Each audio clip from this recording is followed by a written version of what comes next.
So, hello everyone. Welcome back to another episode of Tam Tonight. I'm your host, Tam, and let's get it started.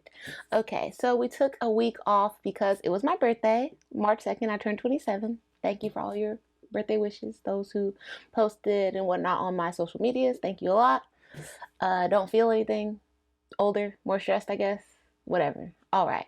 So, also in that time, I posted some standalone fashion coverage and it did kind of well. So, what I have decided is that, like we talked about a few weeks back when I nixed the Bolitics section in lieu of Model Mania because I felt like it didn't really flow together. I now am under the impression and the feeling that my typical fashion coverage does not really flow with my podcast avenue of things because I think about myself. Like if I was driving long distance or on my way to work or something, I wouldn't necessarily want to listen to someone talk about clothes that I can't see. So I feel like for the podcast, we're going to bring back Bolitics, restructure this Tam Tonight show a little bit to fit more of the driving podcast, hanging out, casual listener. And then we'll do standalone fashion coverage under a different name, the original name that I did fashion coverage under, Behind the Rack. So we'll do fashion coverage under Behind the Rack and we'll do Tam Tonight. I'm trying to figure out my background situation because I want to have some differentiation in the show because they're both me. So I feel like my Tam Tonight background should be different than my Behind the Rack background. I'm working on it. If you have any ideas, hit me up. Let me know. I'm ready for it. So like, comment, subscribe to this channel, please. Thank you to all 60 plus subscribers. We have came a long way from when we first started Tam Tonight and we had less than 10 subscribers. So thank all of you guys. Seriously, I really appreciate it. It really you got no idea. So thank you. Thank you to everybody that's been following me on social media and stuff like that. That's been cool too. Like I said, again, like, comment, subscribe, and follow my Depop at time to time. I have a link tree. It's always in the bottom and it's always in my headers, my bio things on social media. So go over to Depop and buy some cute vintage designer stuff. Right now we got some Christian Dior vintage. We got a vintage suit, a vintage track jacket. We have Diane von Furstenberg, a raindrop wrap dress, and then I have some Gucci shoes in here that I'll be uploading shortly, some Versace jeans, and some other cute stuff. So just be on the lookout and buy something. Don't just lurk. Buy. All right. That's the end of that. So to reintroduce to you my baby, probably my favorite part of this show is the Bolitics section. So this week in Bolitics, first and foremost, I want to talk about the Democratic primary that happened over the weekend last week and kind of might be still going on because it looks like it's going to be more of a battle royale type of thing now that all of the laggards have dropped out and we're down to 2. R.I.P. Liz. I hope somebody picks Elizabeth Warren as their running mates because I would really love to see her on a ticket. And although I feel like America is too misogynist, capitalistic, hates women, so we probably won't have a woman president anytime soon, but I think to start off in that vice situation will probably be the best bet, and it will be an easy ticket like we saw it years ago with old boy and Sarah Palin, and it went well. Nobody cared about it. She was cute. She was a bimbo, she was a beauty pageant contestant, nobody cared.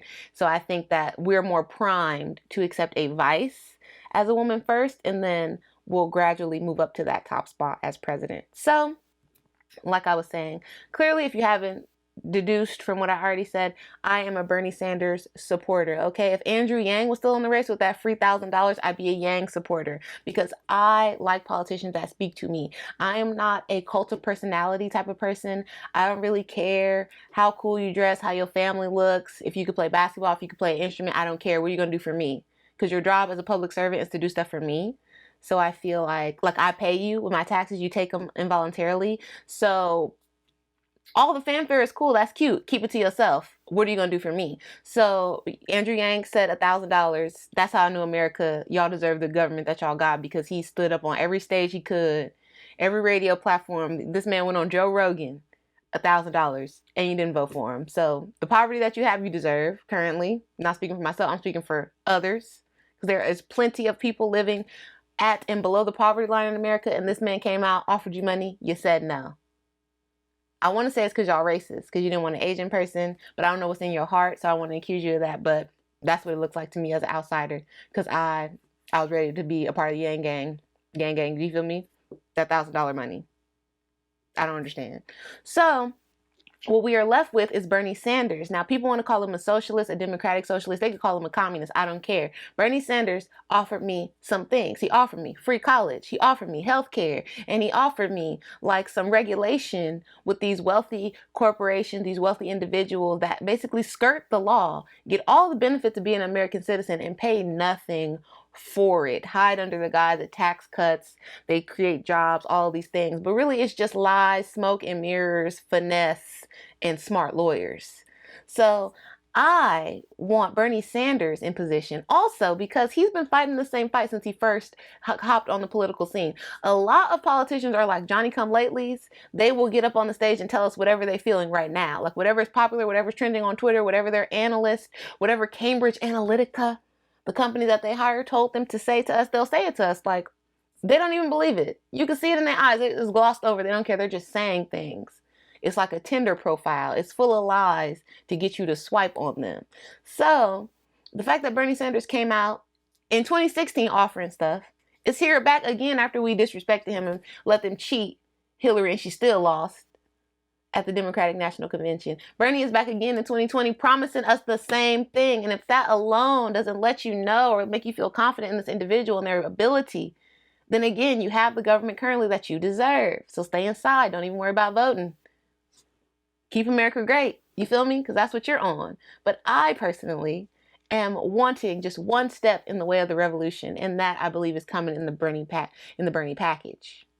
So for all you saying, he's too old. He's a year, probably some months older than your boy, Jim Crow Joe. I refuse to call that man by his name on my platform because I feel like in my lifetime, forget about the years and years and decades that he's been in politics. In my lifetime, Jim Crow Joe has done nothing for people that look like me. He's done nothing. He hung out with Obama for 8 years. That's cute. That's cool. Obama's parents are a white woman from America. I think she's from Kansas. And a black African immigrant that went to Harvard. Still not us. He is not of the Alabama, the Mississippi Johnsons. Not a foundational black American. Nah. So he doesn't have no problem kicking it with him. Probably a lot of their ideals align. Let him hang out with Chauncey from New York City. Let him hang out with Derek and them from Atlanta. And see if his beliefs line up. They don't. And for me, I feel like we have to stop worrying about like who people associate themselves with and things that they say on TV because like I said, people will say anything. Politicians are professional posturers. They will do anything, move any kind of way, sway any to get what they want. So I feel like you have to look at this person's record. Forget about what he's saying. Forget about if he know how to dance, if he got hot sauce in his bag like Hillary. I don't care. Look at his political record. And to start off, look up what he said during like the hearings or whatever it's called when they were discussing the crime bill. It was disgusting. The things that he said, talking about, oh, we understand that a lot of these issues are like carryovers and stuff like that from slavery and all. That's not our problem. We don't owe these people anything. We don't owe their children. And it's their job to basically like be better and rise above. And if not, we need to punish them as harshly as possible with the full extent of the law. We need to punish these people. Children be damned. If you do an adult crime and you act like an adult, we won't punish you like an adult. Jim Crow Joe. Go back and look at the things he had to say about Anita Hill and the whole her versus Clarence Thomas thing when Clarence Thomas was trying to become a Supreme Court justice. Check that out. And how, again, Joe Biden not on the correct side of history, not for people that look like me. So, if you are an American not of color, if you so happen to not be black, not be an immigrant of color, not be Mexican, not be Caribbean, not be African, go ahead and go vote for Jim Crow Joe. It don't matter. He gonna give you the same stuff that you've been getting. Like he said, he's a return to normalcy candidate. He does not want to shake things up. He said we do not need anything, any drastic change. No, we just need Trump to stop, get off TV talking shit. That's what Joe Biden believes, as he mixed up his wife and sister on TV the other night. Confused while y'all talking about old people. Can't even keep it together. So, if, like I said, if you are a person that happens to not be of color and you're American, go out, vote for Jim Crow Joe. He gonna give you what you've been getting, served up hot fresh. But if you are in the variety of people, First of all, if you're a non-American of color and you broke, you might want to leave Jim Crow Joe alone because he's not worried about you. You might want to march yourself on down to feel the burn. Other thing, if you are a person of means and you got money and you feel like Bernie Sanders is a socialist, he's coming after your money. If you are not in the double-digit millions, he ain't talking about you. He is not worried about you. You do not have enough money to help us with the array of problems that we have here. You probably already paying the taxes. Your guy probably skirting this or that law, but it's not gonna make a dent. We need the 2 to 3 excess billionaires, okay? The multiple digit people. We need like a Wall Street people and up to Jeff Bezos, since he got all the money in the world. And if you would like to, because I grew up in like bad neighborhoods. It's not something that like I'm glamorized or whatever, but it is what it is. And I could not believe the amount of poor people, impoverished people, people that have been incarcerated, that take up for the wealthy in this country. And I believe it has everything to do with the propaganda that they put out. It has everything to do with the you can do it too, American dream, pull yourself up by your bootstrap stuff that they consistently put out to us. And what I will hear the poorest person, EBT card in their hand, tell me, well, no, I don't agree with that, because if we got rich or if you got rich, you wouldn't want to pay. And I, as a regular working person, are paying for that EBT card that you're about to swipe right now with my money. Your boy Jeff, with the jet in the mansion, the $145 million house in LA, is not paying nothing towards this. Nothing, not zero, nada. So everybody needs to pay their fair share because we take part in the great business that is America. Jeff Bezos would not have been able to open up that company to sell books and then beat down the block and destroy every business like he has in another place. He probably would have got killed or something by now. They don't play those types of games. But in America, capital, money, capitalism is king. So Jeff, he won capitalism. He's the king of capitalism. That's why he got all this money. He needs to pay his share. Other people like him need to pay their share. I don't want to hear about the jobs they create. They're not paying a livable wage. I just don't. I don't care. So do not take up for these people. They need to pay their fair share. They tax us more on payroll, income than they do unearned income, stocks and bonds and what have you. Fix all of that. We need Brother Bernie to fix all of that.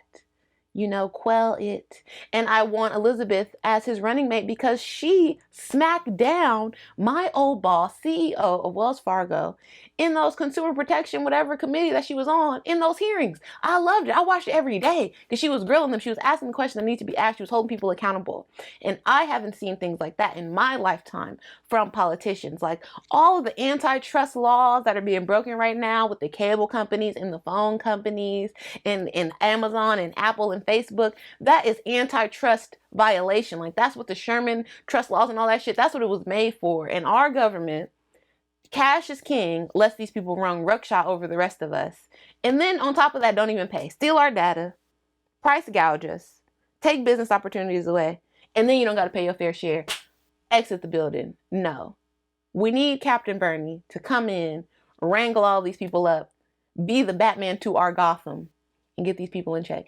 And if y'all talking about, he's gonna die on the spot. Look, so what? We just need him to live for 4 years. The president don't do nothing. You see how it stressed out Obama put Bernie in an incubator machine and let him make the decisions. Don't nobody touch him with your hands or, breathe his direct air. Put him in one of those Popemobile glass things and just let him do the job. And if he dies on the job, look, oh well, then we're gonna get Liz. So people, think it through. Plan accordingly. Black people in the South, I need you to respect your heritage, respect your ancestors and the struggle that people before you went through, and stop voting for Jim Crow Joe. Why do you hate yourself? Let it go. He's not bringing back Obama. They probably not even cool like that. Let it go. This man has nothing for you. He's going to do nothing for you. He's told you on TV he's not going to do anything but talk to you nicer. He's not going to refer to us as the blacks in public like Trump. That's all he's about to do. Stop doing the ceremonial loyalty type of thing. This is why it took us so long to get free. This is why we are not overcoming right now. Stop. Please have some respect for especially you people in the South. And that's what I don't understand. Because it's like y'all are so much closer to the struggle than people on the West Coast and other places are. You just are. There was way more on that movement, civil rights and all out there. It was just more prevalent, it was more important out there. We have our struggles in the North and on the West, but it has nothing on like that Selma, Alabama, Montgomery, goddamn Arkansas. It has nothing on that. So the fact that y'all go out and show blind loyalty to the man that looked like the man that kidnapped your great grandpa is insane to me. It's disrespectful. Pull your life together. I don't care if this man come in your church and gets up there and sings Never Would Have Made It with the choir in the outfit. Do not vote for this man no more. You have ruined it. You almost ruined it. Try to save us. At this Democratic National Convention, y'all better not pull no bullshit. And it better be a fair fight between Sanders and Jim Crow Joe. Even Trump is on the internet and probably TV, but I can't watch him, talking about how it's rigged against Bernie, how they don't want Bernie, how they're scared of Bernie. He has no problem going up against Jim Crow Joe because he knows he could slaughter this man with jokes alone. I don't know why you people have this impression that, oh, Joe Biden's the only person that can beat Trump. Where? And black people, I want to say, it's because of y'all. It's because they know that given the opportunity, you will take what you know, the devil you know, over change in the hope of something new. And then if you, for all you want to talk about, oh, he's not going to do it. Oh, it's a pipe dream. But every other politician that sold you a pipe dream and you bought it, got the t-shirt, got a hat, went to the event. So if at least Bernie is talking a better game than Jim Crow Joe, please think with your brain, not with your heart. My man, it frustrates me. And I feel like am I the only person that's seeing what's going on? Like, am I the only person that watches? No, I can't be. I can't be. I refuse to believe that other adults are out here making these unsound, unsavory decisions. Drop Jim Crow Joe. Drop him. Drop Jim Crow Joe. Feel the burn. It's in your best interest. Google the facts. Don't listen to me. I'm not nobody.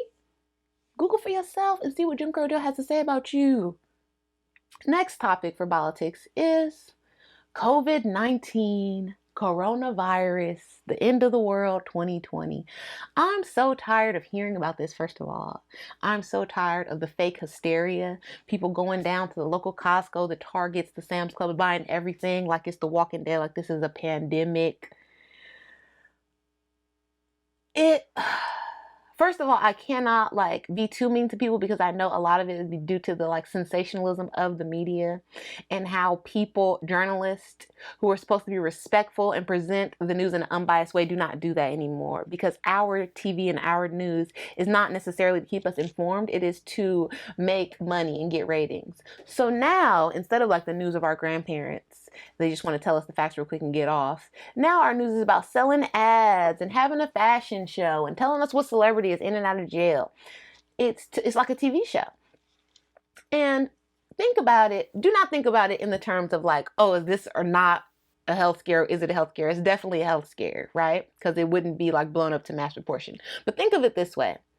If I or you, let's say we own a water bottle business.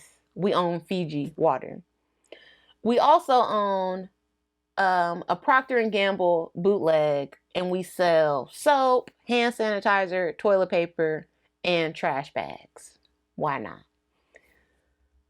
We sponsor, you know what I'm saying, news on Channel 5 in, all 50 states.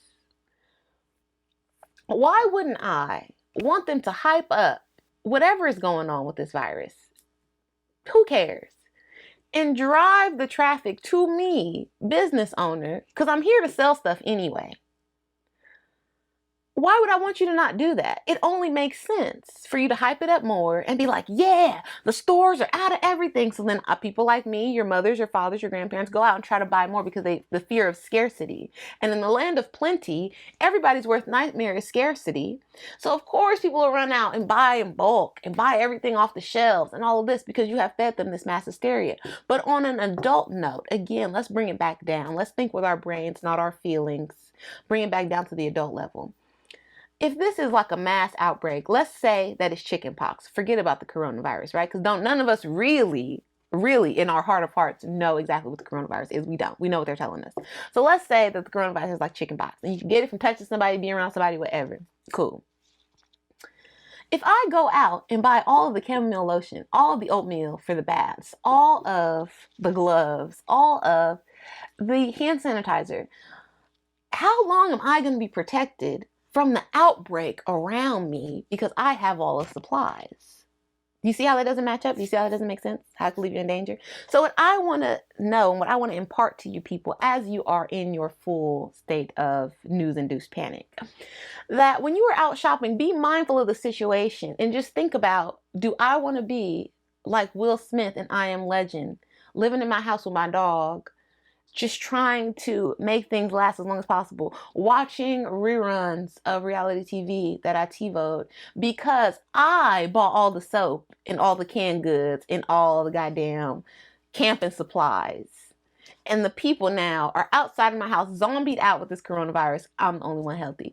Does that sound right to you? Does that make sense? It doesn't. Also, what I would like people to know is, I'm not a doctor. I'm not a health expert. I'm a regular ass person. But what I do have is a healthy dose of what I feel like is logic, reason, and common sense. I also have access to the internet.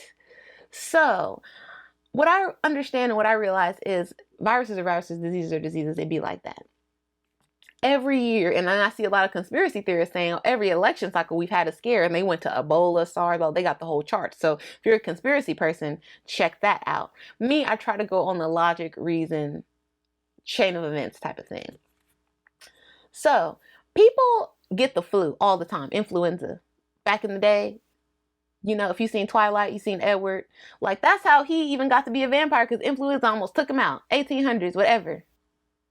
So this has been a problem. People die from the flu. People used to die from common cold. People used to die from polio, smallpox, whatever. But then they come out with vaccinations. People are healed. People, they get it done. They do what needs to be done.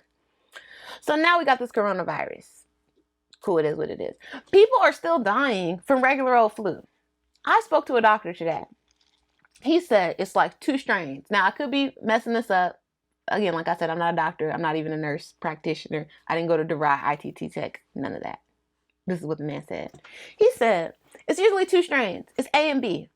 Usually A come first, B come second. But this year, it kind of switched up. We got B first. And then, you know, it's tapering off. We don't really know what's going on, but we're doing our best. Outside of that, though, they have already had several deaths from this. And even children from regular flu. So, and then he went on to say like 10,000 or something like that. People have already died in 2020 in America from the flu. Regular flu. Not this 2020 flu, COVID-19, coronavirus, iPhone X6 Max virus. No. Regular flu. So people have canceled events. South by Southwest canceled. Coachella postponed. This is my first Coachella. I cannot believe that in the time of Frank Ocean, y'all are going to postpone this Coachella to October because these people in Riverside County is talking about they got coronavirus. It's probably a whole bunch of people got a virus. Last time in Coachella, a bunch of people had herpes. They ain't stopping no show. So I really do not understand the need to overreact and overassess. Also, what kind of has me freaked out is, although I do feel like this is a lot of sensationalism, right? And a lot of keep your eye off the ball, like distract you. We're going to have the real problem over here and we're going to give you guys hysteria. I feel like something else is going on with this disease because of the government response to it. It's being very, very harsh. So I don't understand, like, if it's that serious, how come everything not shut down? I have a public related job. Why isn't that closed? Why isn't the DMV closed? Why is the library closed? Why aren't all public schools closed if it's that deep that we're closing down outdoor festivals and stuff? Because I see these same people at the grocery store, in the mall, at the Nordstrom, at the gas station, they touching things. Quarantine the whole people. If we can't even go out, we can't even have fun. Why is the movie theater open? So I really it's just annoying. And I think that in the time of social media, stuff like this is so much more prevalent and so much more like in your face that it just whips people up into a frenzy and it gets unbearable almost. It gets stupid. So please, people, just be better. You wash your hands. Like, how hard is that to wash your hands? Keep your hands to yourself. If you're sick, stay at home. Don't come to work. Don't go to public places. Things I thought were common sense, clearly not. So, who knows? Lord knows. God bless y'all. Also, for the last story in Bolitics, due to this coronavirus scare, the stock market has been on a tumble. A 1929 Great Depression style of mice and men, 1938 Dust Bowl style depression type fall, 2,000 points. Now, I don't know if in my lifetime this ever happened. I think like the only stock market downturns I've kind of lived through is 2008, 2009. There may have been one in the early 90s, but I'm a baby. And then this one now, which is pretty crazy. Like 2,000 points in a day is next level. And they're saying that they expect bankruptcies in airlines, hotels, and like other type of entertainment sectors. I got an email today from my local congressman, and he said avoid travel to Iran, Iraq, South Korea, of course Japan, and there were some other places. So I feel like you need to be on the ball with your local government officials. Like, I am not on this man like that. I just signed up on a website. It's very simple. I follow them on social media, so I just am abreast with the news that they have, because as our representative, that's kind of their job. Like, I think people need to sort of think about their local representatives more like a teacher or a principal than a government official, because that creates distance. But they're more like a teacher or a principal. They're paid by the government to work and represent us on our behalf. So like, say you got beat up at school and your teacher doesn't necessarily do anything, you're gonna go to the principal. So senator might be one level, congressman might be higher, or whatever, order. And that's how you should approach them. So you should never be afraid to contact your local representatives. You pay them our taxes, pay their salary, pay for their phone, pay for their cars, pay for their internet, all these types of things. So they work for you. Make sure that they're working for their money. Make sure they're working for their spot. Also, last thing. Oh, if you want to like enter into the stock market, if that's your thing, if you always want to dabble in it, now might be your chance. Like, if you got a hot 100, 200, just drop it around some stocks and see what happens. See how your grass can grow. And then what I wanted to say, lastly, on the political front, if you are not registered to vote and you live in an area and you are a person of color, you're slipping. I know that we all think that voting and politics and politicians and all that are just like a crock, and we shouldn't try, we shouldn't invest time, but in some cases it really does affect us more than it would normally. So if you want to dismiss the whole section where I talked about Bernie Sanders and Jim Crow Joe and all of that, pay attention to the fact that right now in your local municipality, they are voting for judges. Most of the time, judges even go unchallenged. Like, I don't think it's widely publicized that judges run for election, and those will be the people that are in the courtroom deciding on your loved ones, people close to you, friends, families' lives. So, example, nobody's planning to do a crime, but when it happens, or if someone that you love ends up in a precarious situation, you want to be able to have a judge that will be fair, and that is doing things according to the way that you would like things done in your town, in your area, not just punishing people to the harshest extent of the law, not being discriminatory in their practices, that they don't have a crazy unfair record, that they're not racist, that they haven't been caught up in no police brutality type of shit, that they're not shady, that they do not err on the side of the business versus the consumer. Like, all of those things go into the kind of judge that you want, and the kind of, you should be thinking of it as the person that you would want on the stand, or on the bench, my bad, because it's us on the stand. The person that you would want on the bench should you find yourself in a legal situation. So Google it, judge elections, local judge elections, or put judge elections in your zip code. Find out what's up. Find out how you can go get involved. If you're too late to vote this time, make sure you are ready for the next round, because it is a continuous thing. Judges, DAs, sheriffs, all those people are up for our choosing, and a lot of time I feel like we don't pay attention to it.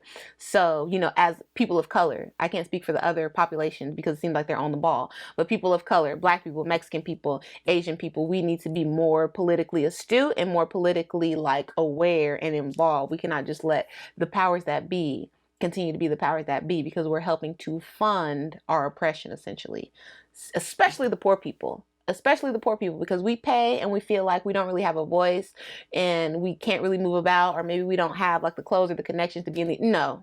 If you pay your taxes, you got a regular job. I don't care if you work at a warehouse. I don't care if you work at Carl's Jr. They taking money out of your check, and some little penny, some little cent of it is going to this person. So check them. Feel free to check them. Let them know what you do, what you like, what you don't like, what you're not with. Let them know. They work for you. Don't ever forget it. And that is it for my Bolitics segment. Thank you so much. We are going to get down to my look of the week segment. Now, if I find something more like serious to put this segment, I will, but I really, really like clothes and I really like sharing it. And I think it is something to like mix up the harsh realities that I'm going to give you at the front half of the show. So we're going to be kind of fun and frivolous on the end. But let me know if you have any questions. I'm willing to change it up as I have already. So I'm not married to none of these ideas. Let's do it. First look is Aleali May, LA native, doing it like no other at the Balmain show in a full Balmain look. She had this like asymmetric white and black sort of cut out Aaliyah vibe top, leather jogger looking pants, big Balmain belt, big Balmain boots, bag, everything on point. Hair, nails, makeup on point. Aleali really never disappoints, but this look I just feel like I had to bring because it was on the next level. She's at the show. She looks like she should be in the show. She is like the personification of a Balmain girl in this look. I love it. Can't get enough of it. I want to see more of Aleali out on the scene besides just the fashion events. Like I would love to see Aleali on some red carpets to see how she dresses in more of that type of environment. I also want to give you honorable mention for the white fur look that you wore with the bedazzle stuff going on in the middle. Aleali, you killed it. I cannot make this whole segment about you, but you are that girl. I feel like you know that. And I'm just happy to be here and watch your style journey. I want to see you like, I feel like low-key you're trying to make moves to get your own house. Like some of these doors that Rihanna and others are opening, I feel like you're about to tiptoe right through them. So I am all here for that. If Aleali wants to start like a fear of God type of thing, but focused on women, if Aleali wants to do high end like couture, I don't care, but I'm here for it because I want to see it. I know that she has like a very unique, very specific style DNA and like what she sort of like, if her belief system when it comes to fashion, and I want to see her execute that on a grand stage with the right budget, with the right people, with the right casting. I want to see it if that is what she's doing. I feel it though, like in my heart of hearts, that's what I feel. So Aleali, I got my eye on you. I'm watching you. Next up, we got McKenzie In The Mirror. Now McKenzie, you should follow her on Instagram. I believe that she is a basketball wife. Don't know the husband. Don't care because it's not about him right now. It's about McKenzie. McKenzie kills a look. And I just want to say, like, at all times, she kills a look. With her family, she kills a look. Her kids kill a look. And it's just, McKenzie is one of those girls that gives me hope and faith that I can, like, make this transition into motherhood that I'm horrified to do. But like still be myself and still be fly and still be cute and still like make the best of it. So McKenzie is here in a gallery department sweater. It is like a Desert Stormy type of print, DEPT on the front. I believe she has like some cut off shorts underneath. I like this look because I feel like it's so on point for a basketball game. It's cute, but it's sexy, like especially when you're going to rep for your man. Like you need to be on point, and McKenzie did that. Balenciaga thigh-high boots and a custom Judith Lieber initial basketball bag. And I feel like as a basketball wife, she just took it to a new level. Like I'm sure a bunch of the girls probably already had this bag because they saw it as soon as it came out. But she killed the look and she did it first from what I saw. So she gets the credit for it. And any of you ladies stepping out with the Judith Lieber basketball bag at the games, courtside, what have you, you will be McKenzie's children because she did it first. She did it good. She came, she saw, she did that. I'm so here for all of her looks. Follow Miss McKenzie on social media, like I said before. Give her things, like her pictures. She deserves it. And just bask in the fabulousness that she displays. Her and her family. Beautiful group. Black love. Next, we got SelXO in vintage Jean Paul Gaultier dress. Sort of cut out. Very beautiful the way the top is laid. I can't get enough of it. White Tom Ford sandals with gold accessories. And it seems to be, to me, this is my assumption, a vintage like little tote or trunk. A vintage mini tote LV bag. I love the tote. I'm saying it's vintage because I haven't seen it in any of the more recent collections. I can't really put my finger on what year it's from, but I know I've seen that a while ago. But it's still cute. Does the job for this look. Tom Ford sandals are a classic. They never gonna go out of style. So if you got the money, girl, get all of them in every color if that's your, thing. The Jean Paul Gaultier, I picked this because the top is so beautiful. This dress is such a showstopper for me that I feel like I'm gonna bootleg it. I'm not really a girl for like a lot of color or a lot of pattern, so it might have to be like in a black or a tan or a white for me. But this summer you will see Tam in a fake version of this dress because it's that bomb. Sel also has her own line. You've probably seen her out and about on social with her takinis and her other like cut out, similar to this vibe sort of dress. So check her out and purchase if that's the sort of look that you're into. I believe in this look she was in Miami, so just everything clicks with this look. Perfect. I live for a Sel look, so follow her on socials. On her private page if you just want to see her sartorial exploits, and then follow her business page if you want to buy some stuff and support the girl. So do that. Sel, you won. If I had a little mini trophy, a little Instagrammy, I would give it to you. Next up, we got Nandi from Essence. It's Nandi baby on socials. Nandi is so cute in this Louisa Bayou, or I don't want to mess it up, but I believe that's how you say it, dress. You've seen all the girls, the Kardashian-Jenners, Lori Harvey, Bella Hadid in a Louisa number. It's very vacation, but Nandi did a little different in the black with the purple and fuchsia sort of flowers. I believe the boots are from Ego or Public Desire. She didn't name them, but I feel like I've seen these boots, if not a very close variation, on one of those sites. So check that out. Probably do a Google image search if you really want the boots to go with it, but just the dress alone is very cute, and I feel like you could do something different with the shoes. Nandi killed this look. I feel like Nandi is like my friend inside my mind because I found her on Twitter after I watched this conversation thing about Halloween costumes and how they could be offensive on Vice. And then I found her and I was like, boom, Nandi is that girl. Like, we are on the same wavelength when it comes to things. And then boom, she was working for Essence. So I feel like since she has got like whatever permanent position or like the editor, I think, of the fashion section or something like that in Essence, her looks have been being bumped up. Now, Nandi always rocks a mean Telfar bag, and just her looks are always cute, but I love her position now at Essence and the way that she uses it to expose and to elevate Black brands and Black creators. So Nandi, keep on fighting the good fight, girl. I want to see her use this time at Essence and maybe like build up and get herself in the arena of like a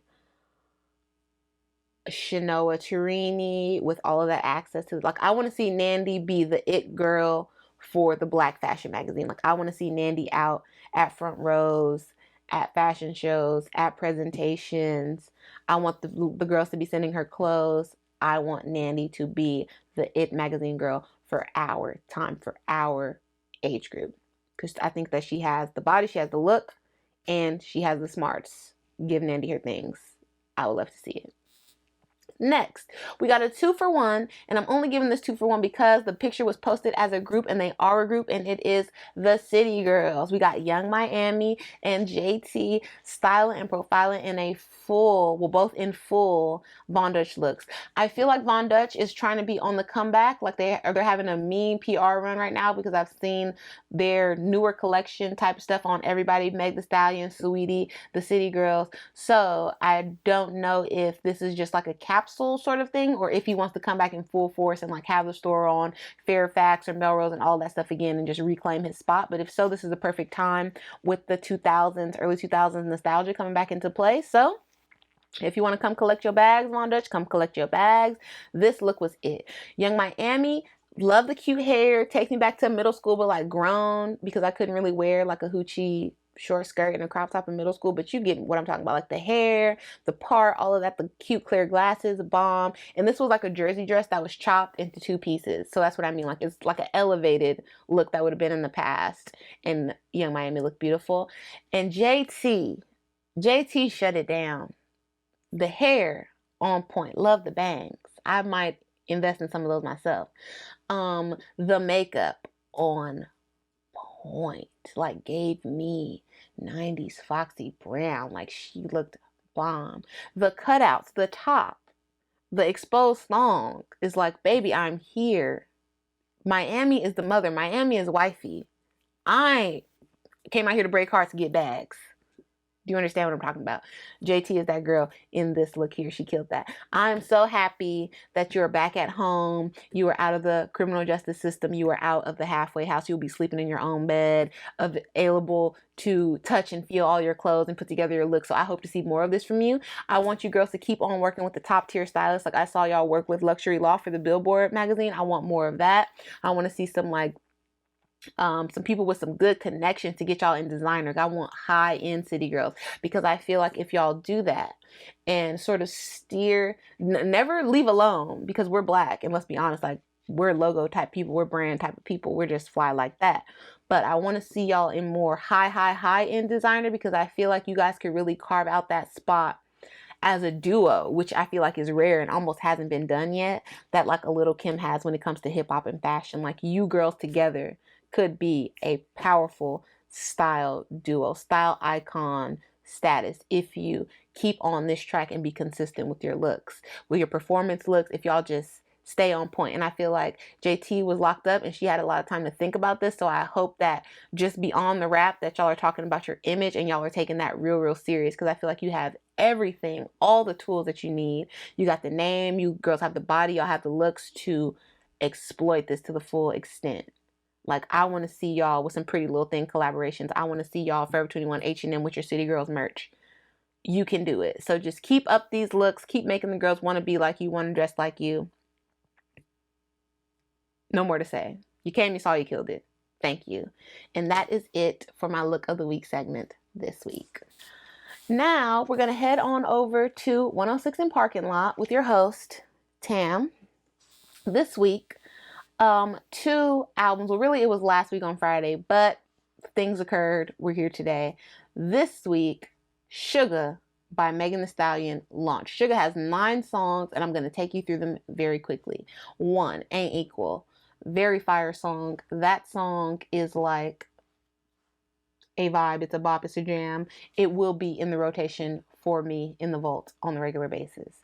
Next up, we got Savage. Very cute song. If you're riding around with your girls, you're about to go shopping and get your hair done. Savage is that one. Captain Hook. Let me fix mine. Wow. Captain Hook is going to be the hit of this album. I'm already saying it. Captain Hook is going to be the big old freak.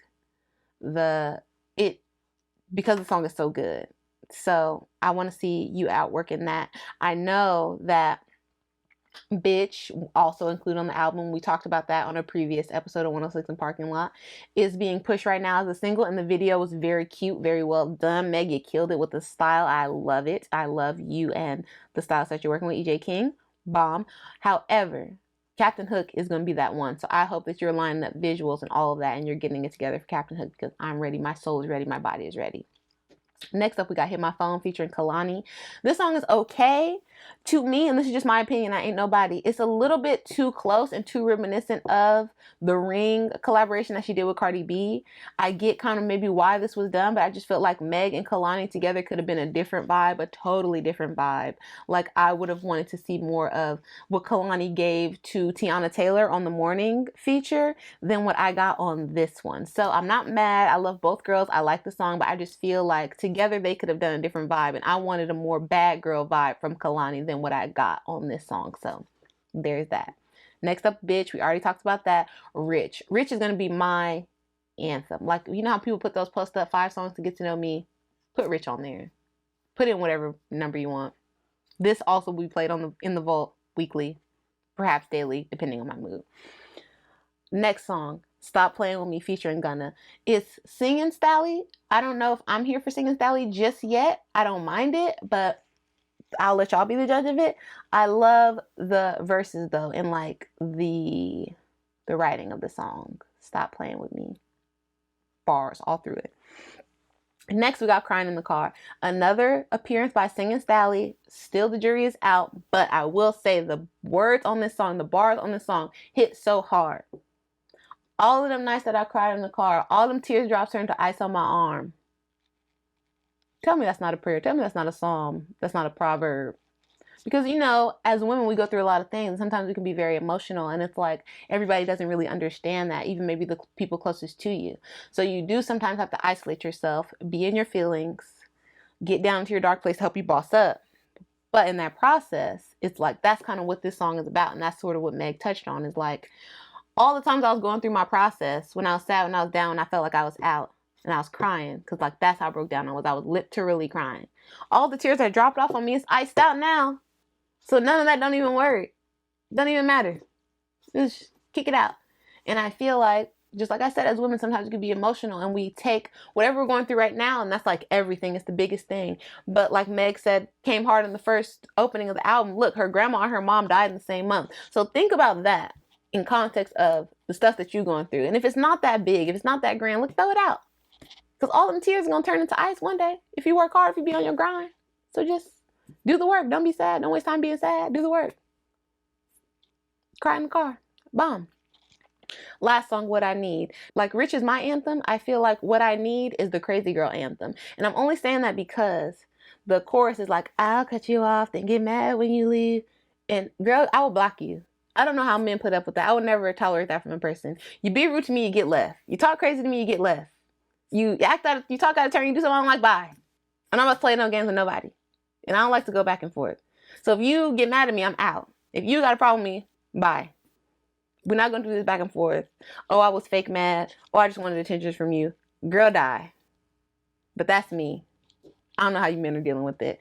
And that is Sugar. I think this project is very awesome. So happy that Meg did not allow herself to be downtrodden or be bullied by Carl Crawford and his like grandpa henchman, Jay Prince. I felt like that was very unmanly and very uncool for you to try to sick like an old thug. Like he's supposed to be like a mob boss or something, you know, according to Drake and according to the urban legends, which is cool, no disrespect. But for you to try to sick him on a girl, it's very unmanly. It's almost the height of unmanliness. So, you know, and then for y'all to try to make it seem like she was being petty or she was being, you know, a woman and she just didn't want to share. But like when it came out, the stupid, nasty stuff y'all had in that contract, like, of course, broke people will sign anything. They want to get out of their situation. They feel like they have talent. They just need some money. They need somebody's support. Okay, cool, I'll sign it. But once I'm here and once I've arrived, and once I prove myself to a certain level, you don't want to let me renegotiate, then that's on you, because I will work it out. And just like Stallion did in her good court outfit, she came and she slayed y'all, restraining order the whole bit, and Sugar is out here among the people where it needed to be. So shame on y'all for trying to block, trying to hate, trying to be greedy. Because you could have took a little bit, but you want to take all. Shout out to Megan for not letting y'all play her, keep your hand in her pocket. Like a lot of people do. And it's crazy because everybody was talking so reckless about it. How many men have signed these types of deals? Why y'all talking about Meg? Oh, she was stupid. Oh, she was thirsty. She was Your favorite rapper probably signed some crazy deal. Y'all see Mace on the internet the other day crying to P. Diddy as a grown man, talking about he took his publishing for $30,000. So please, people, show respect before you get crazy on the internet and start talking about other people's business. Respectability. Sugar, like, stream, download, watch the bitch video, go see Meg in concert. If Coachella really pops up in October, Meg, I'll see you there. Hot girl, coach, hot girl team. I'll be in my outfit. Let us know what we wearing, Meg. Send out a PSA. Send out an email. We'll be ready. The next album that was dropped this week was Chilombo by Jhene Aiko. Now, Chilombo had 20 songs. Chilombo is Jhene's last name, if you're unaware. She talked about how she was very uncomfortable with her ethnicity and her last name when she was younger, because growing up in LA as such a multi-heritage person, like I believe Jhene is like Native American, she's Japanese, she's Hawaiian, she's all this stuff, and just looking at her, people assumed that she was Hispanic. So it was very hard for her to like navigate that and accept. But now that she's a grown woman, she is coming into her own and decided, you know, Chilombo, that's me, that's who I am. It represents me perfectly. So here we are with this beautiful album, and let's take you through it very quickly. So we got Lotus, intro, cute song, not mad at it, it's a vibe. Next we got Triggered, followed by None of Your Concern. Now, if you're unaware, we've talked about both of these songs on the show before. Triggered, None of Your Concern, and Wasted Love were all part of the monthly diss tracks that she was putting out towards Big Sean. I would like to call it a diss tape, not a mixtape, because she was on his head. And I feel like she was on his head so hard that she forced them to meet up and, you know, reconcile their differences, which I'm not mad at, because sometimes you got to give these niggas that work. And that's what she did, girl. So I applaud you. I am a little bit confused, or like maybe that Wasted Love isn't on this project, but I understand because maybe, and I could be reading into things, but whatever, this is just my opinions, my analysis, that because Big Sean and Jhene have reunited, Wasted Love is kind of not fitting because her love wasn't wasted technically. Like, he was just being crazy for a little bit. He want to act right like most men do from time to time. So it's like her love's not wasted. They're patching it all up, so maybe out of respect and the situation, all that, not wasted love. You had me triggered, and then you have none of your concern. And now we're going to figure this out. Cool. Next up, we got Speak. Now, Speak is that song for if you're breaking up with somebody or you're going through a breakup and you do not want this man back. I repeat, Speak is for the situation if it has dissolved and you do not want to reconcile. Because Speak is like, speak from your heart, speak from your soul. Remember that dress that you told me that you didn't like? You said I look naked. Well, I'm about to wear it. I'm about to do me. I don't need you. I need your validation. That's what Speak is about. So don't put that on and get in that vibe if you are in the reconnection spirit, because it's going to get you confused. But Speak, that's your go-to if you are really done. Next song, we got BS featuring her. Let me take a minute. BS is so good. It's like, it might be one of the best songs on the album. I don't want to say the best, but it might be, it's top 3. So, BS. Okay, let me start because I don't want to be over dramatic. All right, BS is like, back up on my bullshit, back up on the scene. Like, who doesn't like that? Who doesn't? Girl, yeah. And it's like, done dealing with you, you know how to deal with me. Done loving you, you know how to love me. I'm over it. I'm done. I'm done. I'm about to be back out here like I'm 17, wilding out, being cute. Flex on my ex and my Model X bar. And I already see some hate. I already see some slander online from the fellas talking about, yeah, all y'all about to be quoting this. You ain't got no Model X. Remember, girl, flex on your ex and your Honda. Flex on your ex and your Corvette. Flex on your ex and your Corolla. It does not matter. What if your ex don't even got a car? You can flex on him in anything. You can flex on him in an Uber. So don't let them try to dim the shine that you feel like you need to have. Also, we're not going to sleep on the bars that her brought to the table. Like, wow, really the truth is these niggas is useless. Her, a proverb, a word. So go listen to that. Get it in your spirit. Feel it. I will be driving fast to it in a city near you very soon. Next, we got Pussy Fairy. We already discussed Pussy Fairy on a previous episode of 106 in Park. It's fire. Go watch the video. Listen to the song. It's very chill, very sexy. Support. Happiness Over Everything. Happiness Over Everything is like a 2020 version of the song Ho from Selling Souls mixtape. It was with Miguel and then like a verse that she kind of stole from Gucci Mane originally. But this new 2020 version of Ho, which is renamed Happiness Over Everything, featured a verse from Future and then Miguel again on the hook. I like this song. It's very cute. I love the visual. Love, love, love. Go watch it. She got her whole family in the visual, popping, having a party, blue cups only, rep for the West Side. But Selling Souls came out at like a very pivotal point in my life. I think I was in college and I was like driving around LA, like doing my thing. And Ho just hits a chord for me. Like, had me at hello, my name is. Chose him before he could say it. It's just like, it's a vibe. This song is cute, but it don't got nothing on the original Ho. So if you want, listen to both and we can compare. We can talk about this in the comments, whatever. Get at me, DM me, email me. Let's talk about this. I want to hear what you got to say. Next, we got One Way. Going the wrong way on a one-way street. Featuring Absol, Carson Native. Love this song. This is sort of, they collaborated on a song called Way Too High on a previous mixtape. I think it was on Sailed Out. And Way Too High was really good. Ab even did like a little callback to that in his verse. But this song is just, listen to it for yourself because it's so, for me, it's, I don't know. It's a very clean, very serene, like I would drive to this, I would smoke to this type of song. So check that out.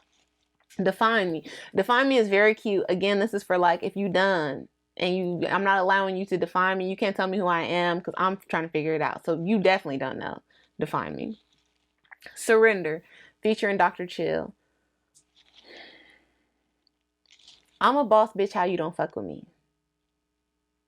That's why I couldn't say that BS was the best song on this project, because this might be the best song on this project. This song was so good that I could not even really process what Dr. Chill had to say at the end. And on his the song that he was on Trip, I think it was Overstimulated. When he talks at the end, he's like, I'm from Sirius, 8,000 miles away, or whatever. That's my part. Like, I stay around. I listen to that part. Sometimes I'll skip ahead to that part. But on this song, Jhene with the rap had me so just in my vibe that I could not even process the good word from Dr. Chill. I'm a boss bitch, how you don't fuck with me? What are you talking about?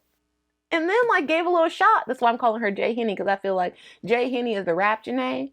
And I feel like she shot her little shot at the regular girls, the karaoke girls, when she said, I write on my own shit. You know, I'm all about my publishing. I take my time with it. Ain't nobody rushing me. Like, check. She slept y'all. Check. So, here we are again. It's not a lot of people doing things on the level that Jhene is doing them. And I think a lot of people know that, but they don't want to give her credit because she's cute and she's small and she's light-skinned and she's from LA. But she's really doing it when it comes to rapping, and rapping on a higher level to me. Next song, I'm trying to smoke.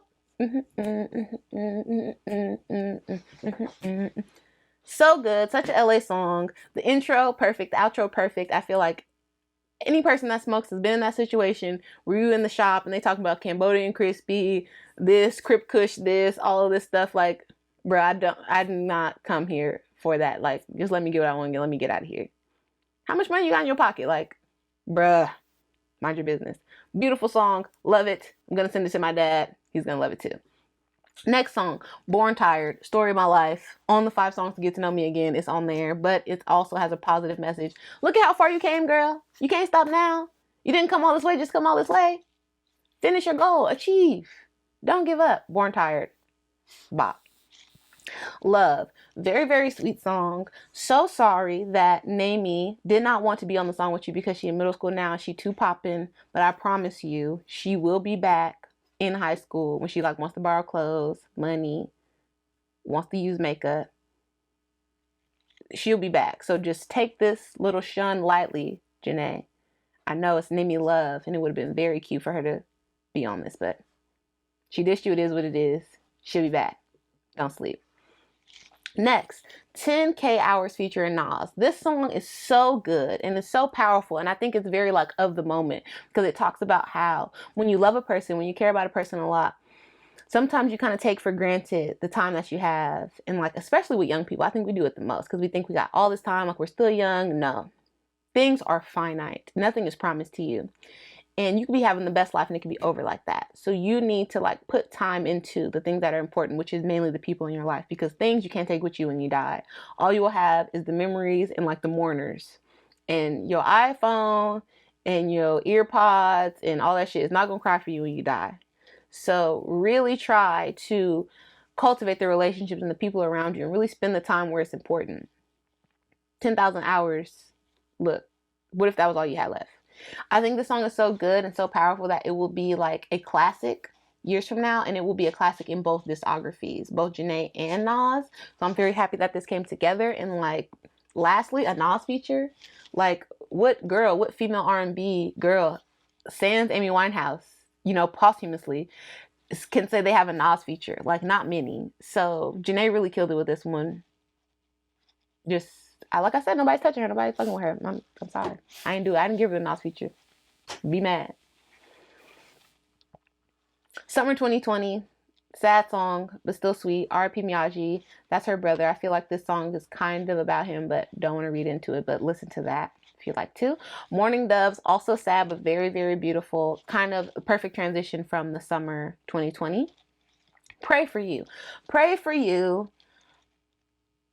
I feel like for the top 5 songs on the album, this is definitely in there, because this song, another like very real, very poignant message about the fact that like sometimes relationships don't work out and they end, and it doesn't mean though that like you still don't care for the person, that you all still didn't have a good time together and, you know, have good memories. And I think that when you're older, like more mature type of love, it's like you want that person to be okay regardless of the situation, even when they're not with you, because when you really love a person, a little part of them is always with you. Like, even if y'all not cool, even if things ended badly, a little part of that person's always with you if you really love them. So it's like, even though you're not going to be with me, cool, I still want you to be okay. And I pray for you, and I pray that your life is good, and I pray that everything is going on, because if you're not okay wherever you're at in life, like, some part of me won't be okay. So I pray for you.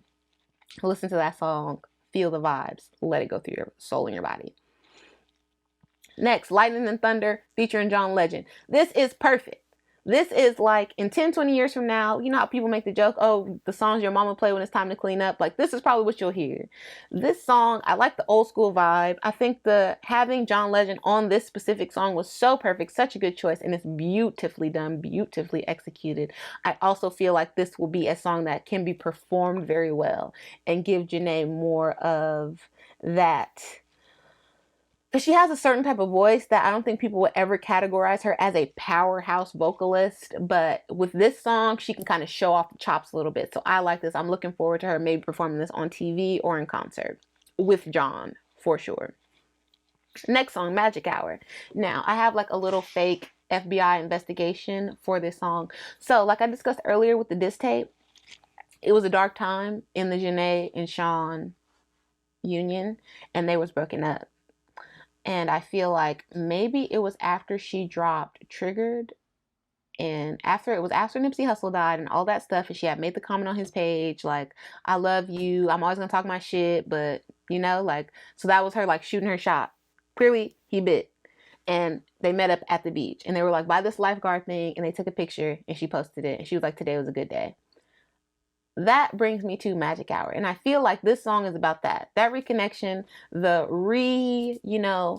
togetherness, the coming back of the relationship with her and Sean. Because in the song, she talks about like how it's not perfect, but it's worth it, and blah, blah, blah. So listen to that song and see if my investigation, my stalk analysis through the internet and IG has any weight to it. Let me know. But that is my guess, because the picture also looked like Magic Hour-y when they were out there talking, rekindling. Very sweet. Listen to Magic Hour. And last but certainly not least is Party For Me. Now, featuring Ty Dolla $ign, Party For Me. This song, I think she like tweeted about it too, is kind of channeling the Nipsey Hussle thing and what happened to him, and maybe her brother a little bit too. And I'll just give my insight first. I feel like most kids, when you grow up in LA, you see so much so young, and it's like desensitizes you in a way and sort of detaches you from sad news. Like, you hear about people dying, people getting shot, and you kind of like let it roll off of you. Even if it affects you, you kind of don't want to show others that it affects you in a way, because that's taken as weakness. So, and then after a while, it's kind of like, I heard a kid say it on, they were at Manual High School, Manual Arts, and they were interviewing kids about PTSD and stuff like that, growing up in bad neighborhoods. And the kid said, I mean, if I was sad about somebody dying or somebody getting shot, I would be sad every day. So like, I can't do it. And I think a lot of us that grew up in LA, that's kind of how we feel, even if we don't say it that eloquently. And so Party For Me is like that, but in a song, because I think most of us, if we could pick people from LA specifically, I don't want to speak for everybody, I'm speaking for me and maybe the people I know, we kind of wouldn't want a traditional funeral and for everybody to gather around and be sad. Most of us would want a party. Like, we want to turn up. So much so, like, just to make the city, make everybody around the neighborhood know, like, that my life was so important, and like, I meant so much to all of y'all that you had this big old party and you shut it down. Like, a lot what we saw for Nipsey's funeral, there were people sad and it was a somber occasion, but the streets in LA were partying, they were playing his music, and it was turned up. So I feel like if any of us, 9 out of 10, could pick how we want to go, that's what we would do. Even Kobe and the celebration that they had at Staples, and just the outpouring of love from people on the street with all the flowers and signs and notes and murals, like, that's how people in the city, like, we want to go out with the party, with the turn up. So Party Hard For Me, song. Go listen to that. Listen to the whole project. Go watch the music videos. I think so far she has a music video for Happiness Over Everything, None of Your Concern, and then Pussy Fairy. So go check all those out. Stream, comment, like, share, support the girl, download Chilumbo. The tour is already sold out, so you won't go to that, but try to catch her at some music festivals if you want to see Jhene Aiko. And that's it for my 106 in Park segment. Thank you so much. I will see y'all next time. Now we're on to my Chevy playlist. This week on the Chevy playlist, we are bringing you 5 songs, and the first song on the Chevy playlist is Like I Told You, the hard-hitting Captain Hook by Meg Thee Stallion. 2, we got Surrender by Jhene Aiko featuring Dr. Chill. Like I said, how I'm a boss bitch, how you don't fuck with me? What you talking about? Are you brain dead? Did your mama drop you in your head when you was small? What? We got Come Get It by Tink. We got Clouded by Brent Faiyaz. And we got 2020 Vision by Young M.A. Love me some Young M.A. Love the flavor that she brings to the female rap genre. Support Young M.A. If she drops a visual for this, go watch it. That's that for my Chevy playlist. It will be uploaded Apple Music, YouTube, and if you would like it anywhere else, please let me know, and I will put it there for your listening pleasure. Now, to wrap up the show, I like to leave y'all with a quote because the world is a very crazy place, and I feel like just a little bit of positivity might make it better. So this is my, plane in that direction. So the quote this week is from one of my favorite fictional characters, Tommy Shelby from the show Peaky Blinders, and it is, "Conviction is the enemy of oratory." To me, that means that when you are too convicted, when you believe something too strongly, it gets in the way of you being logical. It gets in the way of you speaking in a way that convinces others. We've all ran across that crazy religious person that just talks and talks and talks, trying to convert us, trying to save our soul, and we're just not hearing it. We don't care because it's like they believe it too much. They're too staunch that they cannot even see reason. They can't see logic. They're not reading social cues. They're like they're making you uncomfortable. They just don't get it. Where I'm from, we call this staying on your square. Stay on your square. Don't allow your feelings and your emotions to get in the way of sound decision making, reason, logic, especially not in these dark political coronavirus social media times. Do not be easily swayed. Do not be so convicted of an idea that you cannot see what is going on around you. So, that is all I have for you this week. Thank you so much for choosing to come and hang out with me, spend a little bit of time. Thank you for watching Tam Tonight, Real News for a Fake World. Follow me on socials, at Tam Not Tammy, at Time to Time on Depop. Like, comment, subscribe, share this video, and I will be back next week with more news. See y'all. Bye.